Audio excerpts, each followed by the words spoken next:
It's time for more Manifesting Original Rich Bitch Experiences. Each week, we're talking travel, wellness, and millennial musings with a level of refinement. What level? It fucking depends. I'm your host, Ava Bilkey.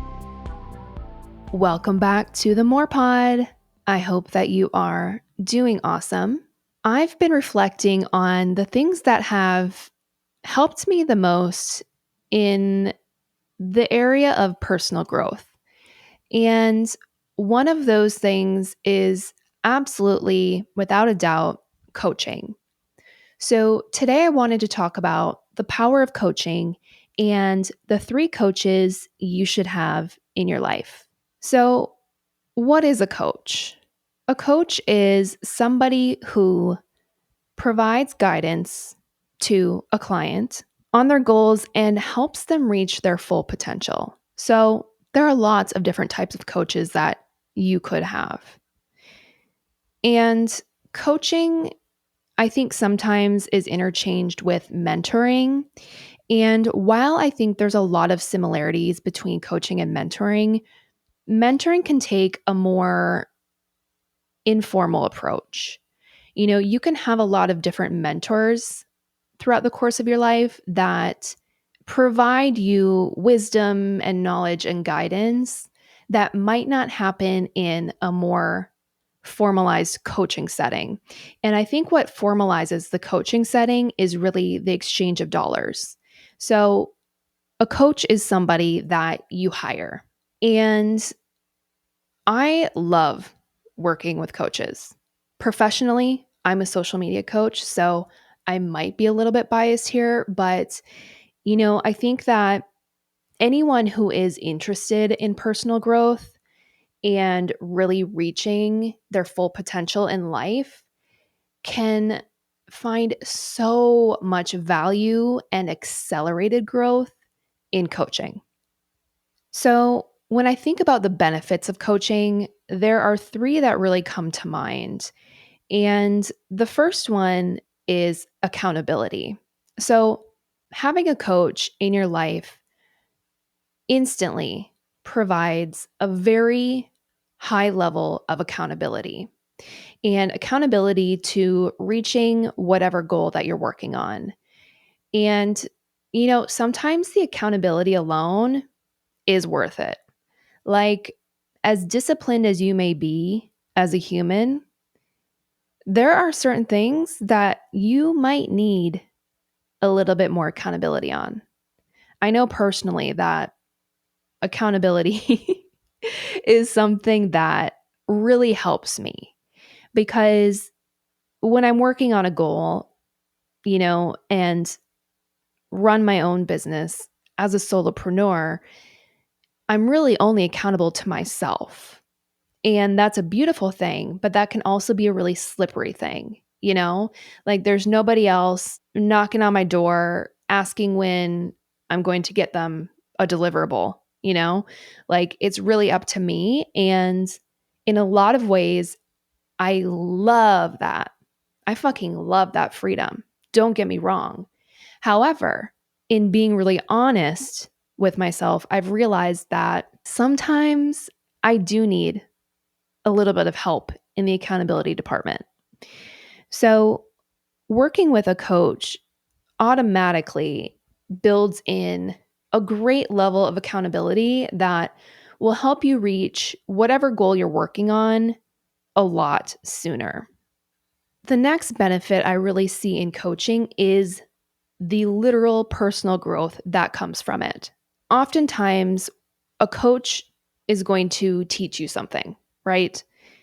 Whether that's a specific skill or more of a mindset mentality, you're going to learn something from working with a coach. And learning is really what generates all growth in general, right? When we're not learning, we're disintegrating.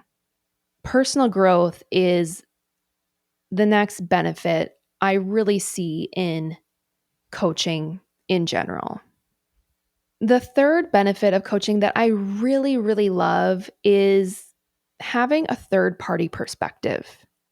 Sometimes you need somebody outside of yourself to help you identify blind spots. You will never be able to see yourself the same way that a third party does. And in the same sense, an outsider is never going to be able to see you the way that you see yourself. So, when you can bridge those two perspectives by coming together with somebody else to help you move towards your direction in life and your goals and whatever it is that you aim to achieve, that synergy of both perspectives, of your internal perspective and somebody's external perspective of you, really helps to unlock your fullest potential. And I think that is the greatest benefit of coaching. So, obviously, there are lots of different types of coaches. Everyone's going to work with a different type of coach, obviously, because everybody has their own unique goals. However, I do believe that there are three types of coaches that everybody should have. And if you're thinking, wow, three coaches, like we're going from 0 to 3 here, this feels like a lot. You don't have to start with three coaches. If you're new to coaching, obviously, starting with one coach makes the most sense.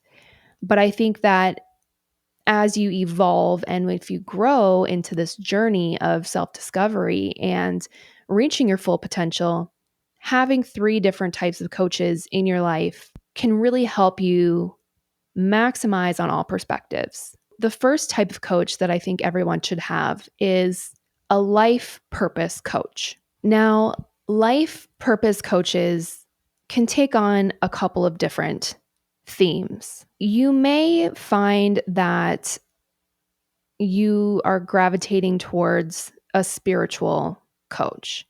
So when we talk about something like life coaching or finding your purpose, oftentimes I think coaches in this category can show up as spiritual guides. So maybe you're working with a meditation master, or you're working with a shaman of some sort, or a guru, or a religious leader, whatever you're into. I think that spirituality in general and guides in these areas are probably the most predominant type of life purpose coach. And if you're somebody who likes things really like cut and dry and clear, like this might bother you because this type of coaching is definitely not Capricorn in nature. Okay. This is a Pisces vibe. You know, there's a lot of space for the unknown and flow and letting things sort of evolve. So, working with a spiritual life coach takes a level of openness that you might not be prepared for in the beginning. However, I think that because this is such a, I don't know what the right word is, but a more malleable practice, maybe, I think that this is where you can see a lot of unexpected change because you're not going into this type of a coaching agreement or container with very like specific checklist type goals. You know, this is more of like the bigger picture, higher perspective, more ethereal approach to life and purpose. In the other kind of category of life coaches, you can find a more literal type of coach. So you could work with somebody specifically to help you carve out what your life direction looks like. You could work with somebody to help you find the steps necessary to embody your life purpose. And you could find somebody that really helps you to go through some sort of a framework, a process that they have created or outlined to get you there. So, if you can find a coach that really sort of bridges a more literal approach to life coaching with some of that spirituality, that can be a really powerful perspective that will really unlock you in terms of what it is you want to do with your life. The second coach that I think everybody needs is a career coach. And a career coach is someone that can help you either with your literal business. It could be a business coach, or it could be somebody to help you with your career inside of an organization you work at. Or it could also be more of like a skills based approach. So, a skills based approach to coaching would be learning a specific skill that you know will help you in your career or in your business. And this is what I do professionally. I would consider myself a skills based coach. I teach people how to use social media to build personal brands and grow their businesses. So, in that sense, social media is the skill. I mean, you could think about any type of skill that you want to learn and find a coach to help you learn that skill. I think that career coaching is something that might come more easily. This is one where it is a bit more cut and dry in terms of what you're looking for and what you're going to get as a result of working with a career coach. Within this category, there are so many directions that you could go in. Obviously, everybody has a different idea of what they want in a career, and everyone has a different type of career. So, there are lots of opportunities within career coaching to build your experience and your expertise and tap into individuals who have gone before you to help you get to where you want to go from a career perspective. And the third type of coach that I think everybody needs is a health coach. And so, health coaches could be looking at mental health, they could be looking at physical health or emotional health, maybe all three. Examples of health coaches could be therapists that help you work through your past life experiences, therapists that help you work through trauma, therapists that help you work through interpersonal relationships, people that really can help you work on your mental health and mindset, I would say, definitely fits into this category. It could also be something quite literally as physical as a trainer. Maybe you are training to run and you want to learn how to run a marathon, and you tap into an expert in this area to help you do that. It could be something like a nutritionist. You know, you want to learn how to eat foods that support your body and improve your mental processes. And maybe you have a physical goal, muscle building or weight loss, whatever that may be. Having a coach to help you with something physical or mental from a health perspective typically complements the other types of coaching. So, in a sense, these all really work together. You know, if you have coaches in the areas of life purpose, career, and health, you're really kind of covering off on the whole mental, physical, spiritual aspects of who you are as a person. And that's why I think that this combination of three coaches is really powerful and can help you become an optimal human. Now, I thought it could be helpful to share some examples of the types of coaches that I've worked with across these categories and really what they've helped me achieve. So, one of my very first coaching experiences was with a life coach. And they didn't call themselves a life coach specifically, but they called themselves a life stylist. And I quite liked that term because it felt like a little less serious in a way.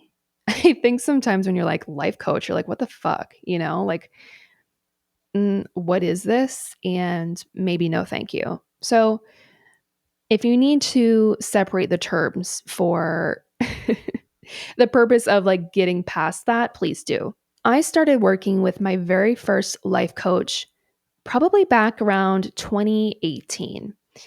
And what brought me to that point of working with a life coach was overwhelming frustration. I was at a place where I felt like my life was Groundhog Day every single day. And not in a good way, like it was my birthday every day. It was like I'm living in this hamster wheel and I didn't know how to get off of it.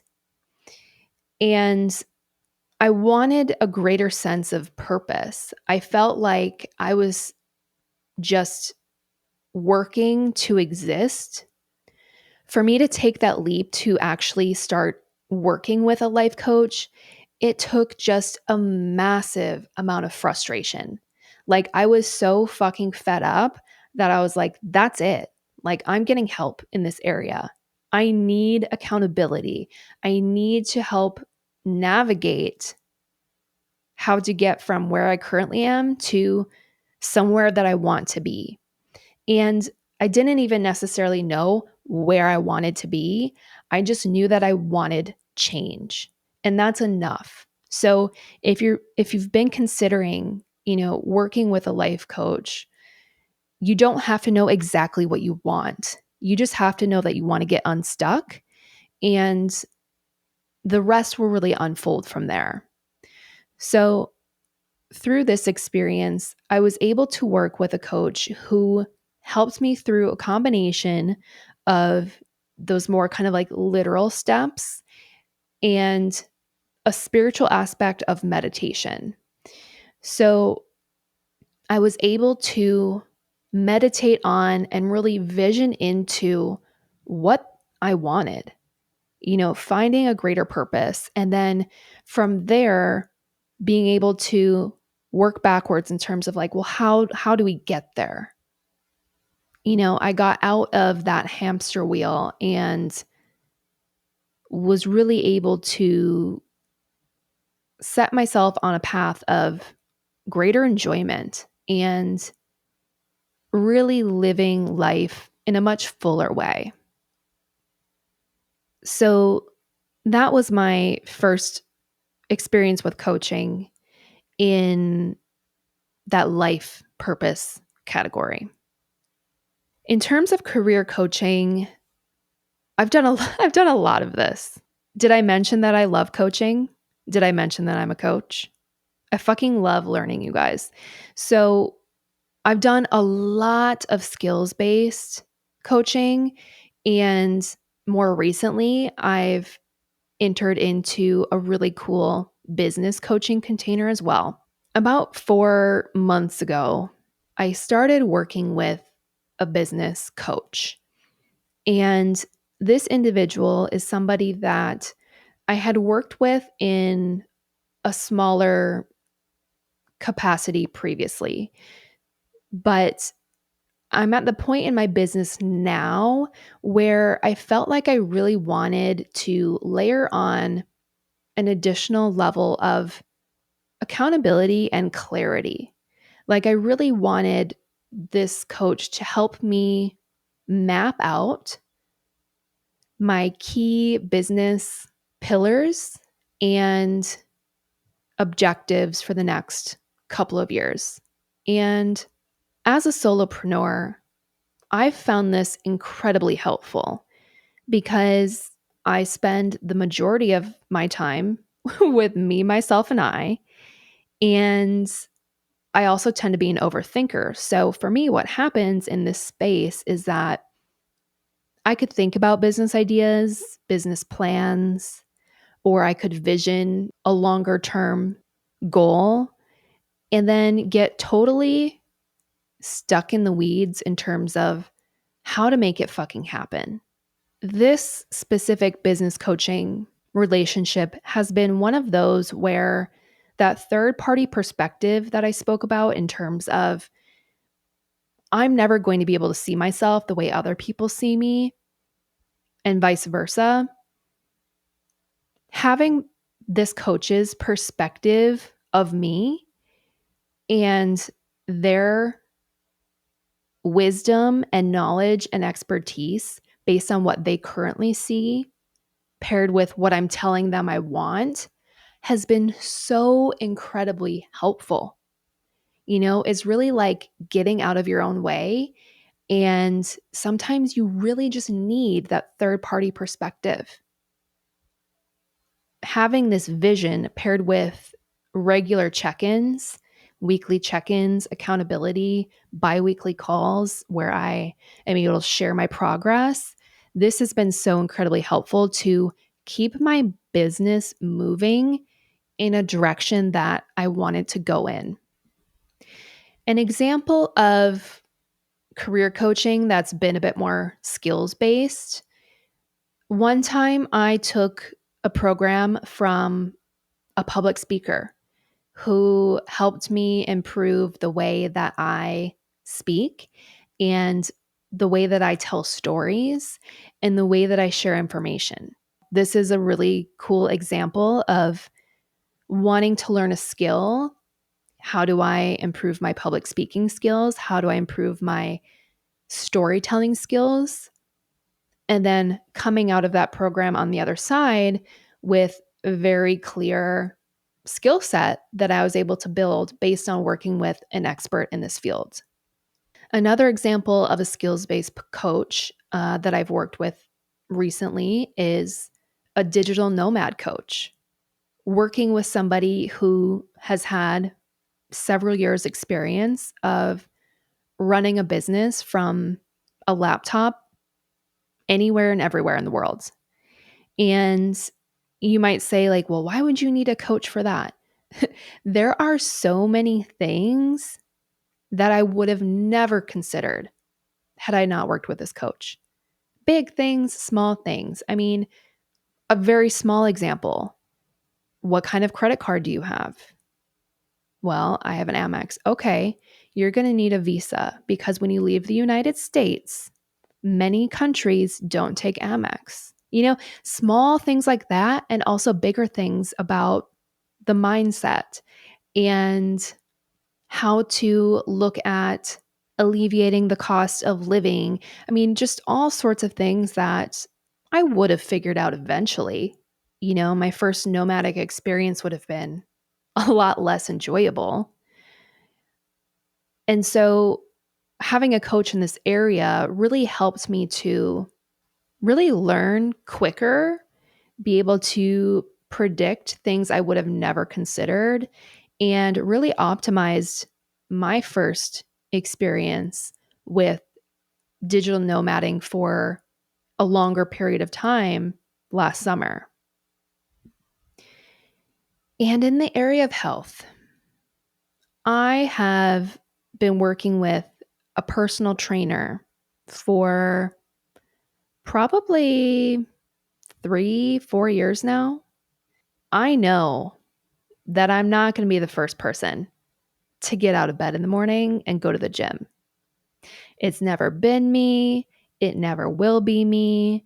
And I've observed through living as myself for my entire life that this is an area where I can use some extra accountability, right? So, working with a personal trainer has helped me achieve my goal of building muscle mass and maintaining a certain weight. And not like a literal weight, but just my size, like my pants always fit.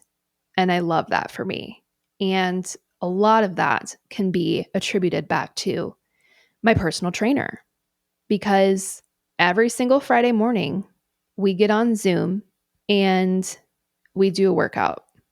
I've found it so incredibly helpful to have this one appointment on my calendar every single week where no matter where I am, I can show up on Zoom and I know that I'm going to have an expert in physical movement guide me through a workout that will help me meet my physical health goals. If you're the first person at the gym 5 days a week at 7 a.m., you might not need a personal trainer, but perhaps there's an other area of your life in the physical health department that you might need, just a little extra accountability. Or maybe you want to learn how to ice bath, you want to Wim Hof. Or, there's just something. There's always something that you could be learning and working on when it comes to your physical health as well. So, these are some of the experiences that I've had with different types of coaches and the value that it has brought to my life. When it comes to finding a coach, how do we do this? I really do believe that when the student is ready, the teacher will appear. When I was reflecting on how I got connected with all of these coaches that I just shared as an example, two of them were from Instagram and two of them were from word of mouth recommendations. So, word of mouth recommendations, I think, is a great way to find a coach. If you have a friend or a colleague or a partner who is working with a coach that they absolutely love and they're sharing, all the great experiences they've had and there's an established level of trust with this person, having a recommendation is probably one of the best ways to get connected with a coach. I think this goes for, word of mouth and recommendations in general. I think that this is a really great way to discover trusted people, places, experiences, right? Ask your network. The other two, the Instagram ones, are the ones that I find so fascinating. When I say that I discovered my nomad coach on Instagram, or when I say that I discovered my business coach on Instagram, it's not because I was literally seeking them out. I wasn't looking up business coaches on Instagram. That wasn't that wasn't the goal. That wasn't what happened. I found my business coach on Instagram based on one of her posts and it just showed up in my news feed somehow, right? That's the magic of Instagram. And it was the right message at the right time for where I was at. A lot of times, that can't be planned. This is really truly an example of I was ready. I'm the student. I've decided, I don't know how I'm going to do this thing, but I feel like I could really use X or Y. And then you just let the universe deliver, baby. The Nomad coach was a little different in that I was looking up specific, I was looking at a specific hashtag. And I don't recall the exact hashtag, but I was looking at content and this individual's post was like the top result. And I looked at her Instagram feed and I was like, oh, I love your photos. I love your videos. I'm going to follow. And a couple days after following, she put out an announcement for a new program that she was piloting. And she was teaching exactly what I wanted to learn. And I sent her a DM and I opted into her program.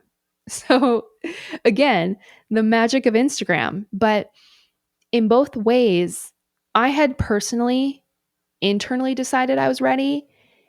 And I think that decision is what helped me to then realize the opportunities that were presenting themselves.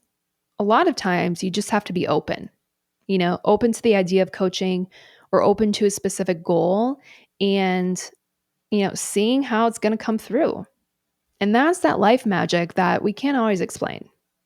Lastly, I thought it would be helpful to share some tips for having the best coaching experience. So, if you're new to coaching, what could you be doing or look out for to really ensure that you have the best possible coaching experience? First and foremost, I think it's really important to find the right coach.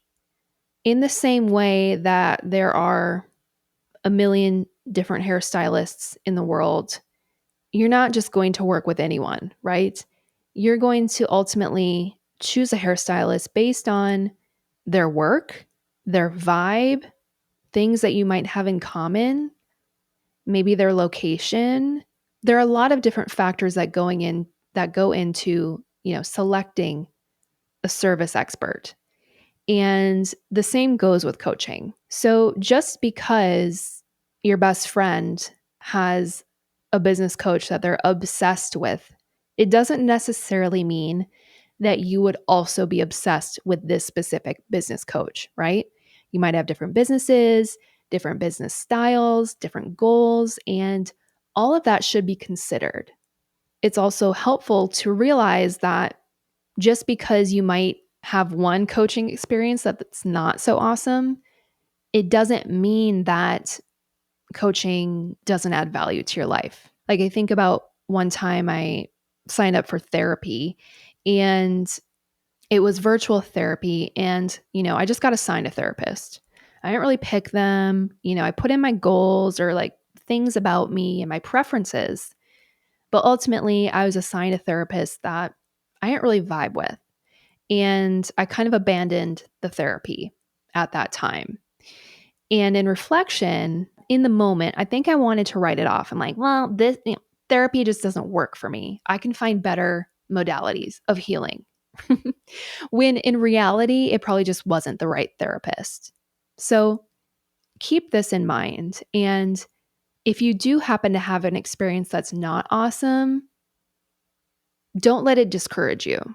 Keep trying because it is worth it. The next tip is to be open to, I don't know why I'm laughing, I guess, be open to the journey. Yeah, I'm laughing because when you opt into this type of work, you might have an idea of what's going to happen. Typically, that's not what's going to happen. Coaching is an experience that is very mental, physical, emotional, spiritual, all combined, regardless of what type of coach you choose to work with. And so being open to the experience and trusting that whatever unfolds for you is meant to happen, I think can really help you gain the most from the experience. The next tip is that you have to do the work. Oftentimes in a coaching experience, you're going to have homework. Whether it's called homework or not, you're going to have homework. And if you don't do your homework, you're not going to ace the test of life at the end of the day, okay? Doing the work is the most important part of coaching. Because again, you could have all of the knowledge in the world. If you don't use it, if you don't implement it, you're not going to see any changes. So you have to do the work. My next tip is to maintain a filter when you're working with a coach. And so, what I mean by maintain a filter is be really mindful about what you're absorbing. So, if you're working with a coach, it's really important to take in everything that they're sharing with you, the things they're teaching you, the things they're guiding you on, but then also run it through your own personal filter of, okay, does this feel true to me? Does this feel like it's in my best interest? Does this feel like it's in alignment? Because if you don't maintain that level of filter and you're simply just doing every single thing that this coach tells you to because they're an expert in your field, you might end up down a path that you don't really want to be on. You might lose your own sense of authenticity in that relationship.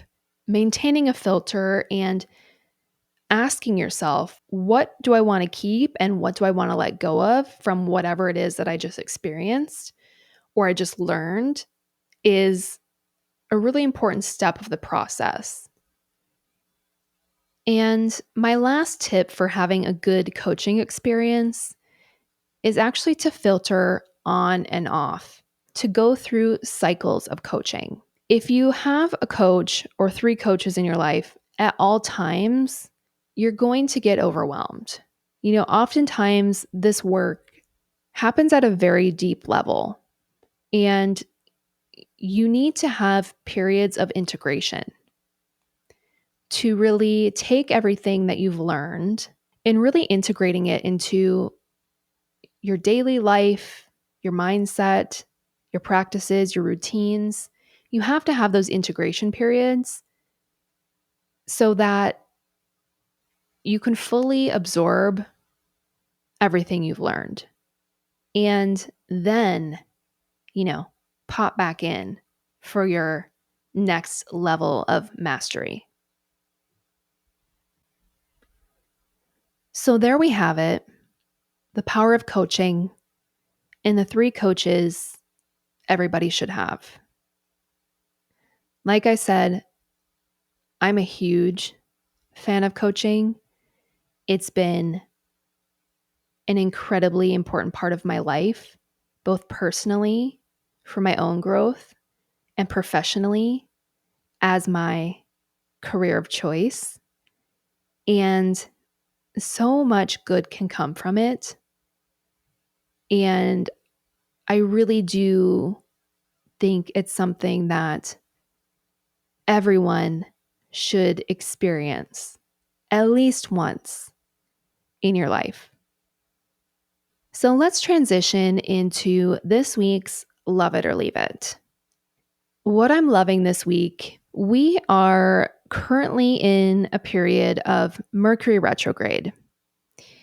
And I feel like for the first time, maybe ever, I'm using this retrograde energy to my advantage.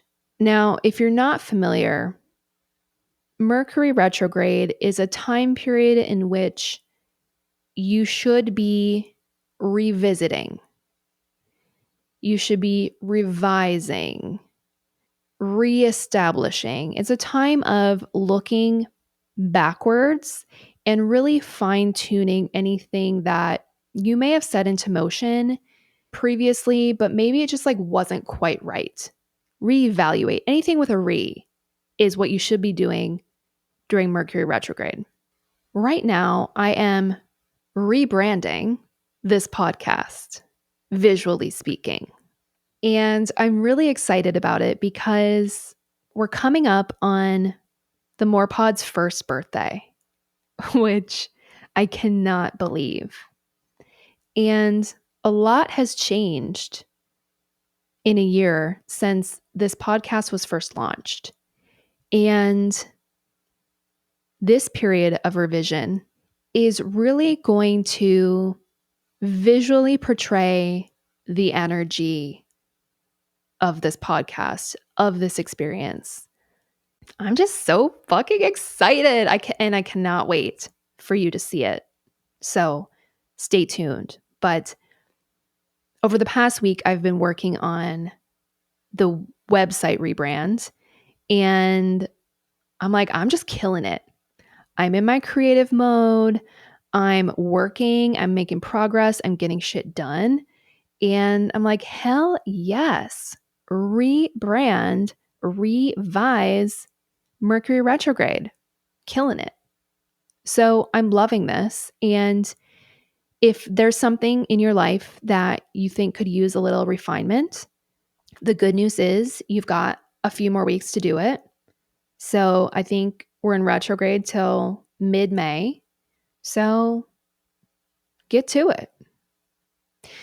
What I'm not loving though is with this rebrand, I've been spending a lot of time on the computer and on my phone, looking at digital screens. And I always spend a lot of time here because this is my life. This is my life. This is my career. This is my lifestyle. I love technology because it allows me to do all the things, but also the blue light is fucking up my sleep.